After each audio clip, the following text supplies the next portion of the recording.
Estás escuchando Viñetas Poblanas. Este es un podcast que se sumerge en los trazos, colores y las historias que nacen en nuestra ciudad. Aquí conversamos con creadores locales que dan vida a personajes, historias y universos únicos a través del arte y la narrativa gráfica. Acompáñanos a descubrir sus inspiraciones, procesos creativos y la riqueza cultural que se refleja en cada viñeta. Prepárate para sumergirte en las historias que hacen vibrar el cómic poblano. Hola a todos nuestros escuchas. Estamos en un nuevo capítulo con Luis Castillejos. Es un gusto tenerte aquí, Luis Castillejos, en esta entrevista para el podcast que estamos realizando para nuestra tesis acerca del cómic mexicano, tomando como muestra autores y creadores de cómics poblanos sobre la situación que está pasando alrededor del cómic mexicano, por qué no es tan conocido, qué está pasando. Y tenemos esta entrevista que nos dé tu opinión acerca del tema al respecto. Bueno, vamos a comenzar con algunas preguntas. ¿Puedes hablarnos un poco de ti? Claro, bueno, yo soy originario de Veracruz, pero actualmente aquí ya tengo viviendo en Puebla casi 3 años aproximadamente. Y pues llevo haciendo cómic publicando de manera independiente desde 2012, más o menos. Y pues digamos, he estado como al tanto un poco del crecimiento de toda la industria independiente y pues he publicado con un par de editoriales, tanto en la parte física como en la parte digital. Y pues nada, es creo que de las cosas que más me gusta hacer y pues actualmente es mi profesión, digamos como profesionalmente la que me da el pan de cada día y paga todas mis cuentas, es esto. Entonces pues estoy muy contento y honrado de pues poder haberlo logrado, ¿no? Entre comillas. Me alegra mucho, bastante escuchar que es algo que te apasiona y te agrada hacer. Sí, bastante. La verdad es algo que pues yo creo que es indispensable para cualquier profesión, pues encontrarle como el gusto y si es algo que te apasiona tanto, pues es una gran fortuna. ¿Cómo iniciaste tu trayectoria en el mundo de la creación de cómic? Pues en general fue una cuestión de querer conectar como con gente que hiciera cómic. Yo, como comentaba, nací en Veracruz, nací en el puerto, sin embargo, a la edad como bueno, muy pequeño, con mi familia se mudó a un pueblito y desde allí yo comencé como a tener un poco la chispita, bueno, no la chispita, sí, pues como la chispita de la duda de querer contar mis historias. Y después, digamos que de diferentes procesos, descubrí que el cómic era como lo que quería hacer, ¿no? Era como el lenguaje en el que quería como comunicarme. Esto muy pequeño, casi terminando como la primaria, como en mis últimos años de primaria, como que fue algo que me comenzó a llamar la atención. Nada más que no conocía a nadie que quisiera hacer lo mismo. Algunos pues escribían algunas cosas por su cuenta o dibujaban, pero no hacían como la conjunción de ambos, ¿no? O sea, como decir yo también quiero dibujar y al mismo tiempo quiero contar una historia con esos dibujos, ¿no? Que me ayuden a contar una historia. Entonces fue que por motivos de trabajo, mi familia se mudó al Estado de México, en Naucalpan, donde ya tuve como más acceso a los diferentes, eventos y convenciones que se estaban haciendo allá. Entonces, yo comencé primero a participar en concursos de cómic en línea, como literalmente googleaba como concursos manga en ese momento y me metía como a cualquier convocatoria que estuviera vigente y que pudiera participar. Esas fueron mis primeras participaciones entre 2011 y 2012 o principios de 2012. Y dentro de esa búsqueda encontré una pequeña editorial independiente que en ese entonces se llamaba Don Magazine, que después cambió a Don Comics, que es muy similar. Me comentaban que al principio que ya platicaron con Damián de Familia Usaka y pues digamos que era algo similar a su giro en el sentido de que era apoyar a diferentes autores nacionales a publicar sus primeras historias, pero Don lo hacía en forma de libros antológicos. O sea, juntaba como a varias historias y las publicaba en un solo tomo, ¿no? Entonces había una especie de concurso en el que si quedaba seleccionado, pues te publicaban y demás. Caso, para hacer la historia corta, yo participo quedó seleccionado y entonces me comienzo a juntar con ellos. Fue muy bonito pues comenzar a ver tu primera obra publicada y toda esta emoción de verlo como en físico y de poder ver que la gente tenía como una opinión al respecto. Creo que es como algo que siempre buscamos cuando estamos comenzando y pues digamos que de allí no me les despegué porque pues bueno, son gente muy joven todavía, pero en ese entonces todavía más, y que tenían como esta misma pasión. Entonces, como que yo me les pegué y comencé a acompañarlos a diferentes eventos y aprender un poco justamente de la industria independiente de mover un cómic, ¿no? De cómo hacer de mano a mano que las historias lleguen a la gente. Es interesante que tú quisiste conocer más sobre este mundo amplio, sobre lo que es el crear un cómic, y se te dio esta gran oportunidad. Sí, o sea, supongo que sí fue una oportunidad como todo, pues, que es un poco la parte del esfuerzo, de la búsqueda, de algo que te llama la atención y pues de alguna manera coincidir en que cuando se da el espacio, pues poder estar como preparado para de alguna manera entrar en él. Hay una especie de frase, ¿no? Que la suerte que te encuentre trabajando o te encuentre preparado, me parece que es como que justamente sí, a veces es algo de suerte que se dé, pero al mismo tiempo tienes que estar preparado para poder tomarla, ¿no? Y poder hacer algo con ello. Entonces, pues sí, fue una conjunción un poco de ambos elementos y pues así comenzó mi historia en el mundo del cómic. Perfecto, es que pues es algo muy bonito porque cada artista que se conoce inició su preparación, inició su despegue de pues distintas formas. Pero aquí tengo una pregunta. ¿Estudiaste alguna carrera o curso de creación de cómic?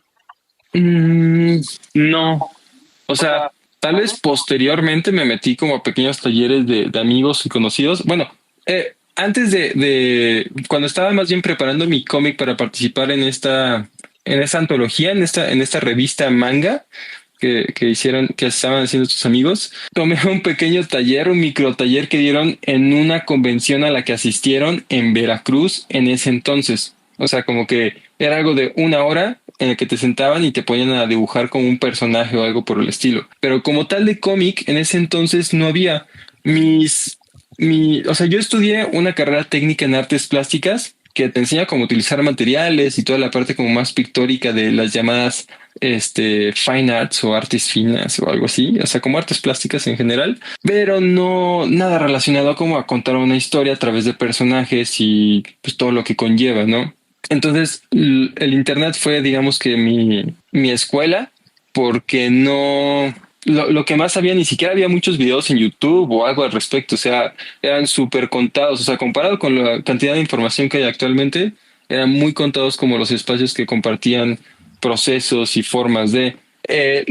recuerdo que el que más me ayudó, de los que más me ayudó en ese entonces, la editorial Norma de España tiene este concurso que es su concurso de manga, y normalmente los ganadores de un año, o sea, los que ganaron en 2011 les daban un espacio para durante todo el año tenían que hacer su cómic y lo entregan a finales de año y creo que a principios del siguiente se publicaba. Entonces durante todo ese año estaban a cargos como del blog que tenía Norma, donde podían ir compartiendo precisamente sus procesos. Y en ese entonces estaban un par de chicas que habían ganado, que ahorita no me acuerdo su nombre, pero el caso es que ellas compartieron justamente su proceso de cómo escaneaban sus páginas, a qué resolución, luego cómo ponían las tramas en grises con Photoshop y yo tenía como un Photoshop portable en ese momento, entonces que digamos que yo me agarré de eso y comencé a experimentar y comencé como a tomar mis primeros pasos para poder digitalizar, poner los textos y demás, gracias a este tipo de blogs que de hecho después me permitió poder participar en estos concursos, porque yo de primeras no tenía ni idea de cómo utilizar un programa de edición como Photoshop. Entonces fue bastante autodidacta y pues creo que básicamente es todo lo que ha sido. Estoy bien contento de que aquí en México pues cada vez hay como más programas incluso en universidades que están alineadas, ¿no? Hacia instruir un poco más al respecto, ¿no? Y eso es algo que yo me habría encantado tener en su momento. Entiendo, porque también lo mismo que nos comentó Damián García en la anterior entrevista, que en aquel entonces no habían tantos así cursos o talleres para aprender cómic como lo hay en la actualidad. Hay, e incluso pues aquí en la UAP tenemos una materia que se llama cómic historieta, pero nos estás comentando que en aquel entonces pues no había, no había, o tal vez sí había, pero era ya bastante contado. Sí, estoy seguro que sí existían, tal vez en Ciudad de México, porque digamos, ellos sí tienen como, pues como todo, ¿no? En general, en Ciudad de México es donde se concentran la mayoría de las cosas, tanto artísticas como, tanto buenas como malas incluso, ¿no? Pero ya hay, digamos que de la vieja escuela, de los que comenzaron antes que nosotros, que ya fueron populares en los noventas y demás, tenían sus propios como talleres y escuelas y demás, pero pues yo ni idea. Además que gráficamente y narrativamente era, pues digamos que por llamarla de alguna manera, una escuela totalmente distinta. Ellos eran como pues más, no sé si han escuchado, si les han platicado alguna vez del Gallito.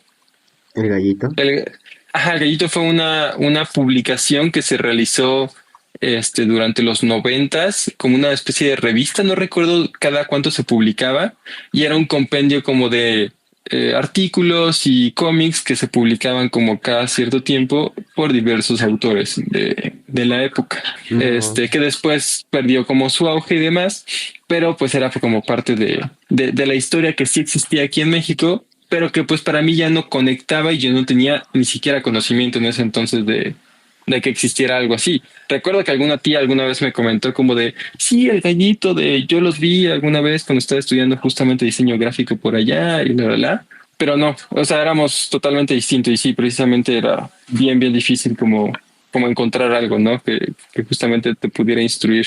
Y pues qué maravilla que ustedes sí tengan, o sea, que haya evolucionado todo para que sí puedan tenerlo hoy en día. Sí, bastante porque en la actualidad de los artistas, pues infinidad, distintas técnicas para hacer sus trabajos de cómics e incluso ilustraciones muy, ¿cómo se dice? Muy llamativas, increíbles, la anatomía, todo.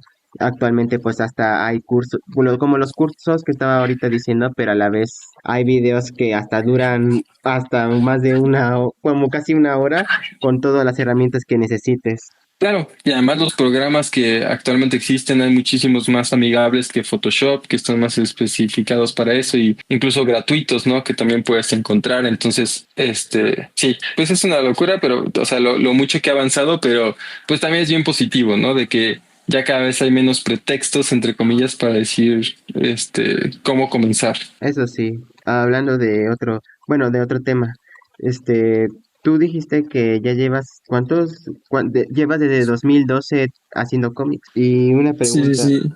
¿cuántos, qué te iba a decir? A ver, sí, este, ¿cómo hiciste para dar a conocer tus primeros cómics? Pues los primeros específicamente fueron a través de esta revista que te comentaba. En realidad participé en dos que pues básicamente en ese entonces se movían casi juntas o coincidían en muchos eventos, que es Kokoro Revista y Don Comics. Pues ellos hacían como toda esta labor de normalmente ir a diferentes eventos de cultura pop por diferentes estados de la República. En ese entonces recuerdo que yo no los llegué a acompañar a todos, pero sí recordaba que ellos se fletaban semanalmente, o sea, cada fin de semana en algún punto de la República hay alguna convención de cómic. O sea, eso es como garantía. O sea, no necesariamente de cómic, pero sí de cultura pop, en el que llevan algún tipo cantante o que hace algún tipo de doblaje y arman como en su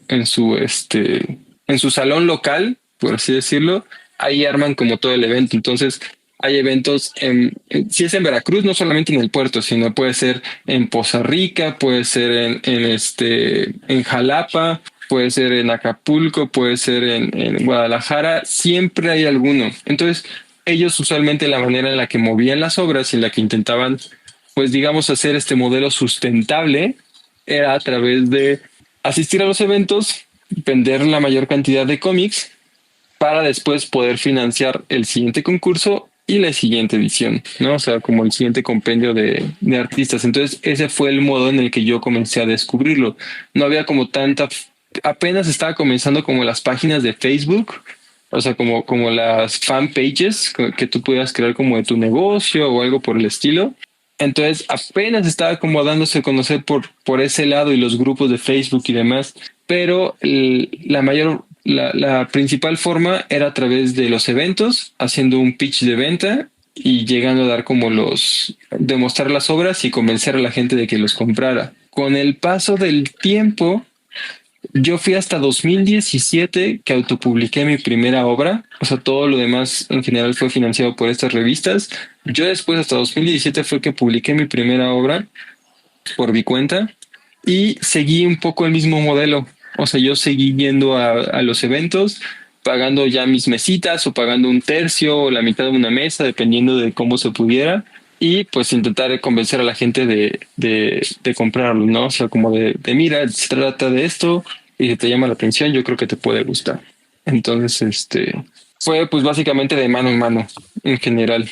Pues fue una gran evolución de cómo de cómo se compara cómo antes se daba a conocer un cómic como lo es ahora.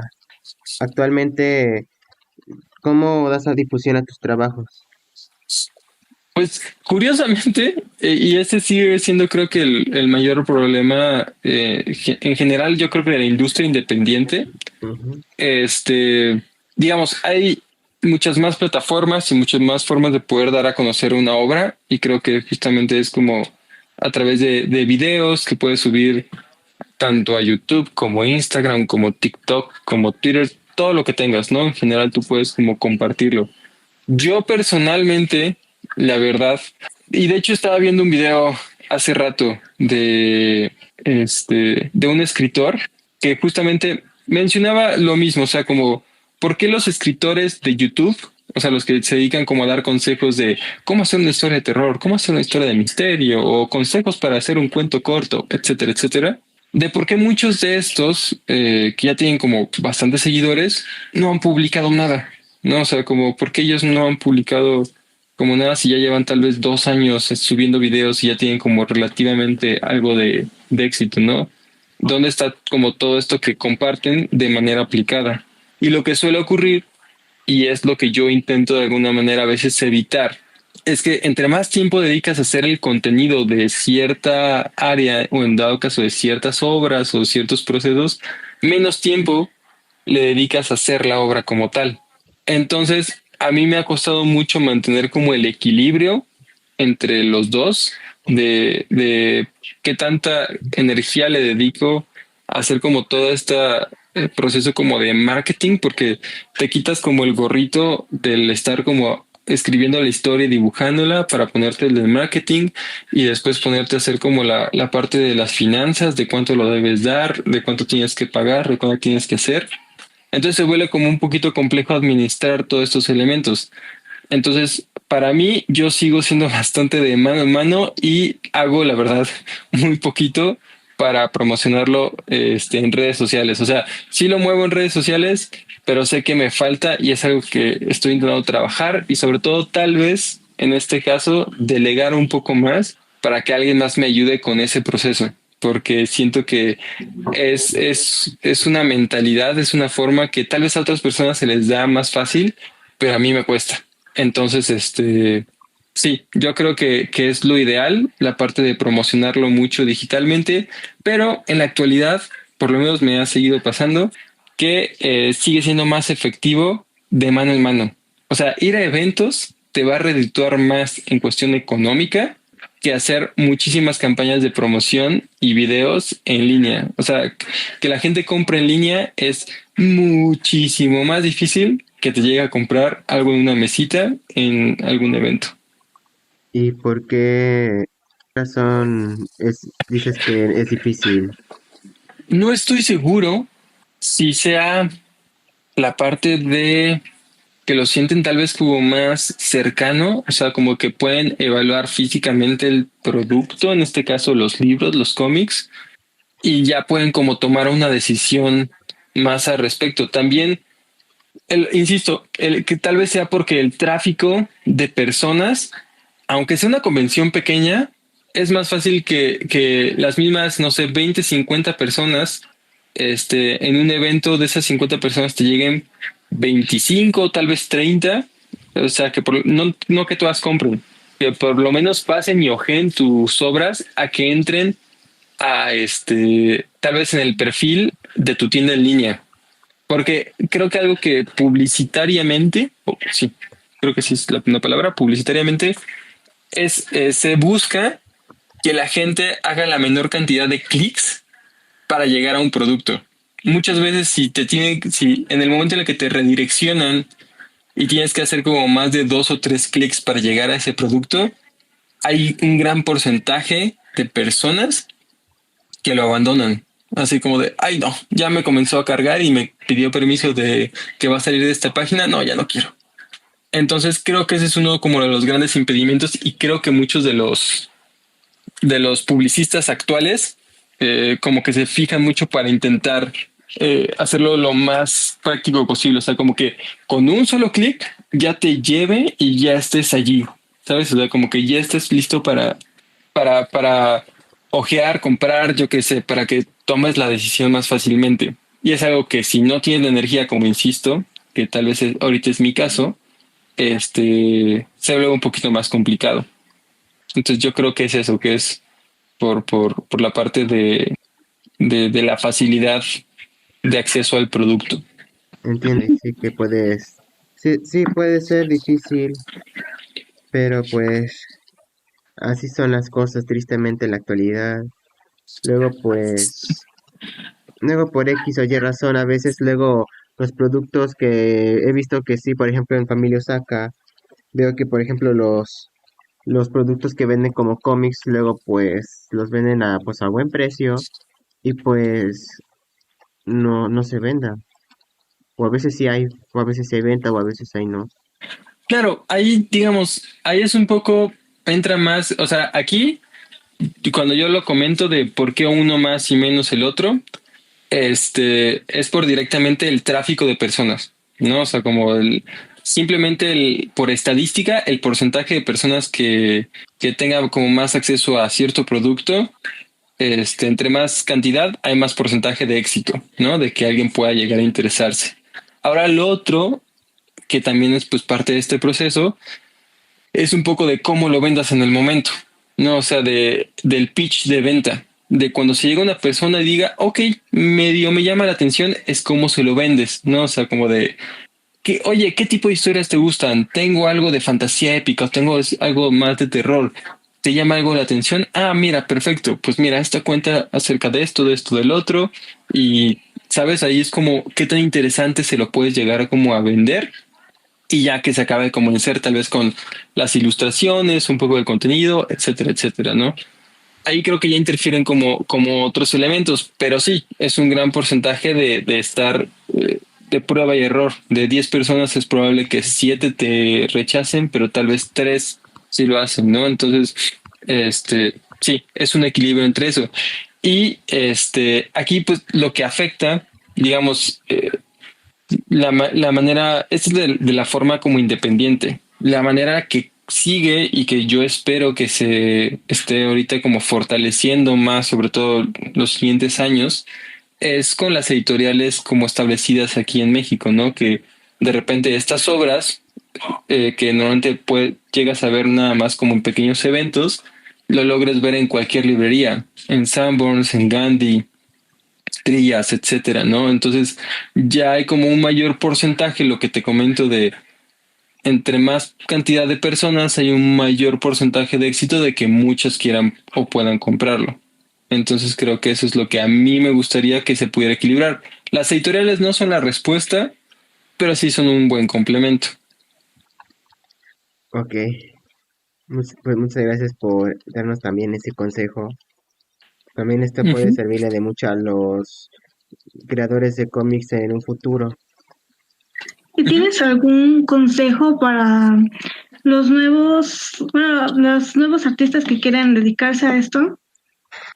Pues tal vez como he estado ahorita comentando, son muchos pasos, a veces los que se pueden llegar a tener para sacar a la luz y que se vuelva un poco sustentable la parte de crear cómics aquí en México de manera independiente. pero creo que o sea, lo principal es tener tu historia, ¿no? O sea, creo que si vamos como por los pasos, no podemos pensar en ninguno de estos más adelante si no tenemos como el esencial de es querer contar algo. Entonces, mi principal recomendación para quien quiera que quiera dedicarse a contar historias a través de los cómics es experimenta y conoce tu proceso. O sea, tanto en la parte narrativa como en la parte gráfica. Todo va evolucionando, siempre podemos ir afinando como procesos, pero es importante iniciar y terminar las cosas para poder ir formando una especie de camino. Si tenemos como muchas historias que dejamos a la mitad, no acabas de aprender. Siempre como que siempre es más emocionante como comenzar a planear una historia e ir por las primeras páginas, pero cuando ya ves que te faltan más y más páginas y no llegas y demás y te comienzas a desmotivar y todo esto, pues ahí ya te estás perdiendo como parte del proceso, parte como de esa fortaleza mental y de esa intención y esa disciplina para lograr concluir un proyecto. Entonces, aquí es como conocer tu proceso, eh, insisto, como tanto en la parte temática, explorar diferentes tipos de historias, diferentes tipos como de estilos incluso, y ver cuál es el que mejor te acomoda, cuál es el que mejor se lee. También aquí es importante que obviamente para ir explorando no es contar historias de más de 100 páginas con cada uno, porque si haces una página y te toma 3 días o 4 días, imagínate cuánto te va a tomar hacer una historia de 100 páginas, pues te va a costar muchísimo terminarlo. Entonces, lo mejor en este caso es complementarlo con historias cortas y autoconclusivas. También hay un gran reto y un gran aprendizaje en hacer historias en pocas páginas. Puedes empezar con 5 páginas, puedes empezar con 10, 15, 25 páginas. Mis primeros historias que publiqué en estas revistas fueron entre 15 y 25 páginas más o menos. Y acotar una historia en esa cantidad de páginas es también un gran reto. Entonces yo también lo recomiendo muchísimo para establecerlo. Y una vez que más o menos te acostumbres como a todo eso, ya podemos ir pasando a los siguientes retos. Pero lo primero es que te guste mucho la historia, que la plantees bien y que inicies y termines todas las historias que te propongas. Creo que eso es como lo más importante. El mayor daño que le puedes hacer a tu proceso es no terminar las cosas. Algo que noté ahorita es que en la entrevista anterior nos comentaban lo mismo, que no si fueran por historias grandes, sino que sean pequeñas. Por ejemplo, en la entrevista anterior nos mencionaba los one shot, que sería hacer una pequeña historia, no alargarse porque ahí sería como pérdida, como no terminar lo que estás haciendo. ¿Hay algún cómic mexicano que le estés leyendo o sigas? Actualmente, pues creo que en la misma línea que comento, digamos, como la mayoría somos independientes, pues en general creo que todos hacemos como cosas más autoconclusivas, o sea, como todos los colegas y amigos. Tengo varias historias que me gustan. La última que adquirí es Mentiras Blancas que me dijeron de morrito, de No Mariana y Julián Bambores. Son unos amigos que acaban de publicar su cómic con Editorial Trillas, que está comenzando a publicar cómic mexicano, y es un compendio de pequeñas historias de mentiras blancas que nos decían de pequeños, tipo el de si te comes la semilla de la sandía te va a crecer una planta por las orejas, ¿no? Y ese tipo de cosas, ¿no? Pero con más ejemplos. Otro tal vez sería otro de los últimos que compré, que adquirí, es Asfalto, que publicó Editorial Tierra Adentro. O sea, ganó un concurso que se llama Premio Nacional de Novela Gráfica Joven. Me parece que fue una edición que se hizo en 2020 de Hernán Gallo. ¿Cuál más? ¿Cuál más? ¿Cuál más?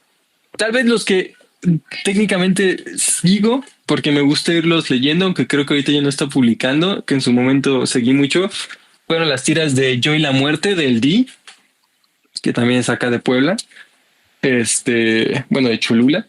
Y ese creo que ha sido como el que más he seguido, pero digamos, de leer como pequeñas historias, pues creo que pues casi todas de mis compañeros en general.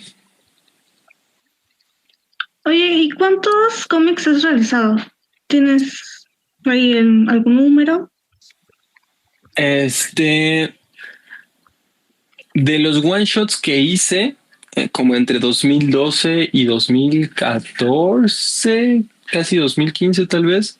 Algunos fueron como algunas colaboraciones que hice con otros compañeros, pero de esos son como unos 6 o 7, ¿no? En esa época son 6 o 7 pequeños cómics, que insisto, son como todos dentro de algún rubro de la fantasía, o sea, tienen como elementos fantásticos todos, pero con diferentes temáticas. Este, y después de eso hice otra serie, hice mi primera serie con editorial está Kokoro Revista, que tiene como después su sello, bueno, se volvió una editorial, se llama Calidad de Línea, que después tenía este sello que se llama Kokoro Books, que se compiló posteriormente y se llama Kupuri Green Beat, y fue una historia que hice en 6 capítulos, pero terminó siendo un libro completo de como 212 páginas más o menos. Después hice otro cómic para un concurso de secuenciarte de Pixelatl, pero ese quedé finalista, nada más que no ganó. Se llamaba Ewi. Después, al siguiente año, volví a participar y quedé con una obra llamada El rumor de los huesos. Con esa sí gané y quedé en primer lugar. Después de eso, creo que hice la serie para Webtoon llamada La Flor del Mar, que fueron 50 capítulos, que pon tú en términos de páginas de cómics son como 420 páginas aproximadamente. Y hice también otra historia que se llama Dientes de Leche y otras historias. Y luego hice Un cuerpo de miel que se publicó en España. Y ¿cuál me falta? Bruma ex Rugidos, El misterio del mercado de peces, que es otra historia que es como una especie de spin-off de esta de La Flor del Mar que publiqué para Webtoon. Entonces, bueno, haciendo como cuentas, más o menos, entre otras historias cortas por allí que he hecho para algunos pequeños como proyectos, no sé, llevo tal vez unas 14 historias más o menos publicadas en diferentes medios aproximadamente. Vale. Y echando un poquito de chisme, ¿tienes alguna especie de ritual o hábito curioso para trabajar? No sé, música o algún horario. He sido también, creo que, insisto, dentro de la pregunta de consejos como para los que van a comenzar, creo que también esto es bien importante, el identificar como cuál es tu momento creativo más importante. O sea, no, sí, tu momento tal vez de trabajo, porque tal vez de repente no hay muchas opciones. Si todavía estás estudiando, tienes que acudir a la escuela o estás trabajando, pues te queda nada más el tiempo que tengas como libre. Pero en mi caso, yo cuando comencé, pues sí comencé con esta línea de desvelarme un montón para trabajar. O sea, a veces sí trasnochaba, comenzaba a las 9 de la noche y terminaba a las 9 de la mañana y después me dormía parte de la tarde y volvía en la noche y así. Pero vi que no era para mí, que me costaba mucho. Entonces, después de un tiempo me volví alguien muy mañanero, alguien que es como trabaja mucho mejor en las mañanas. Y comencé a trabajar, pues yo me levanto muy temprano, soy de los que se comienza a levantar como a las 5 de la mañana en general y comienza como a trabajar y después me voy a hacer como ejercicio y luego regreso, desayuno y continúo trabajando. Entonces descubrí que me gusta mucho en la mañana y pues en general yo todos los días hago ejercicio, entonces tiene que ser preferentemente después del ejercicio. Y sí escucho yo en general muchas cosas en YouTube y de música, pero fíjate que depende luego del día. Sobre todo hace un par de semanas estuve como medio difuso mentalmente, o sea, como que me sentaba a trabajar y una página que usualmente no me tomaría más de, no sé, 2, 3 horas como en finalizar los lápices. No avanzaba más de una viñeta en esas 2, 3 horas. Entonces sí me costaba como muchísimo estar avanzando. Por alguna razón no podía y no podía y me costaba concentrarme y me distraía bien fácil en el celular o buscando en teoría qué ver y pasaba entre plataformas y cosas así. Nada más no lograba avanzar. Y después de que la semana pasada me enfermé y como que estuve tirado y que no me podía concentrar y no sé qué y que sí tuve como que de plano dejar de avanzar en todos los proyectos, como que me vino una especie de revelación y ahora estoy mucho más enfocado. O sea, como estos últimos 2, 3 días he estado trabajando como a muy buen ritmo. Entonces, sí tengo mis rituales, pero también hay que aceptar que nuestro cuerpo no se mantiene igual todos los días. Y hay veces en los que pues habrán factores que sean más difíciles de sobrellevar, pero pues es ir aprendiendo de ellos y a poder retomar el ritmo, sobre todo si queremos volver profesionalmente este proceso. Sí, claro, después del tiempo el cuerpo va reflejando todos los achaques. Y bueno, para ir terminando, ¿tienes algún proyecto que desees promocionar o al que estés trabajando? Mm, Me gustaría mucho promocionar que pues visiten mi tienda en línea que pueden encontrar como tienda nube punto Luis Castillejos, o si lo buscan como tienda en línea de Luis Castillejos en Google, seguro lo encuentran y ahí van a poder encontrar como todas mis obras que actualmente tengo disponibles. Un cuerpo de miel, El rumor de los huesos con una edición nueva. eh, Obras también de mi novia, que es Un lugar para o en Arañada. Entonces, si quieren leer buenas historias, ahí las pueden encontrar. ¿Y a ti cómo te podemos encontrar? A mí me pueden encontrar ahorita principalmente en Instagram porque estoy haciendo una especie de reducción de redes sociales en los que quiero ver por dónde me quiero ir yendo, pero principalmente en Instagram como @imosh13, IMOSH13 o Luis Castillejos. Ahí me pueden encontrar, donde estoy compartiendo usualmente pues muchas de las cosas que voy avanzando y los procesos y demás. Bueno, pues muchas gracias por tu tiempo y por compartirnos tus experiencias. Nos despedimos y nos vemos en otro próximo capítulo. Gracias, José Cuídense Luis mucho, gracias. Castillejo. No, gracias a ustedes. Gracias a ustedes. También les deseo mucho éxito en todos sus proyectos y en este podcast. Gracias, igualmente. Muchas gracias.